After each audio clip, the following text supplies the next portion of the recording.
Joseph Manastar, my favorite anime hero, villain. I don't know. I know you're a huge Sonic fan. Are you gonna play Sonic Frontiers? I'm crazy, man. I don't even like the old Sonics. Anytime I play them, I'm like, yeah, I'm running fast, but like, for what? Like in Mario, I kind of like, I get what I'm doing.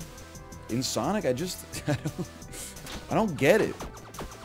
I'm running fast, I'm running into shit, I'm hitting spikes, I'm picking a ring back up, I'm accelerating again. I'm like, what am I doing? Sonic, what are you running from? Or what are you running to? He's running from the IRS? Oh, okay, now that it's relatable, okay. I might consider it, actually. Listen, this is not like an anti-tax rant in the slightest. I just don't know. I guess it's for legal purposes. The government always has to communicate in, like, the scariest, least human way possible. Like, we had an accounting change recently.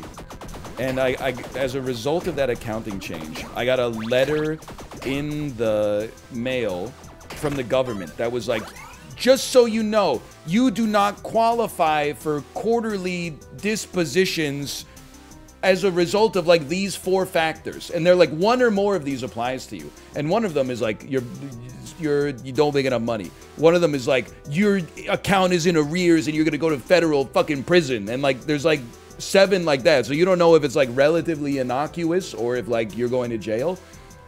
And then I was reading it through and I was like, what does this shit even mean? And then I realized I parsed it in the legalese, and it was like, you have to make monthly payments instead of quarterly payments. Here's the kicker.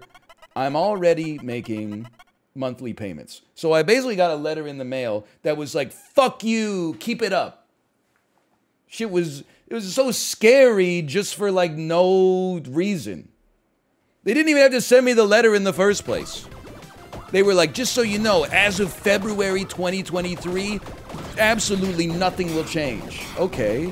Like, that's good, but, like, at the same time, kind of, like, piqued my adrenaline a little bit. Don't you love restaurants that insult you, though? No, I mean, listen, that's a nuanced bit. I don't like, necessarily, like, a gimmick restaurant. I mean, I don't hate it, but it doesn't matter to me. A gimmick restaurant that is, like, you know, they call you, like, a fat, bald asshole when you walk in. Like, Dick's, or, you know, there used to be a place in Vancouver called Elbow Room, and their whole shtick was like they would insult you to your face when you walked in. But I actually like, I never know how to pronounce the word, but it's exactly the word I'm looking for, so forgive me. I like brusque service. I don't, like, service where people come by and they, like, the server wants to hang out at your table for, like, 5 minutes. That's always uncomfortable for me because I'm sitting down and they're standing up. So it feels like there's like a power dynamic, and like I was also in the middle of having a conversation with the person I was dining with. I just want them to come over and be like, everything good? Like, if I get the choice between, you guys got everything you need, or how are those first few bites treating you?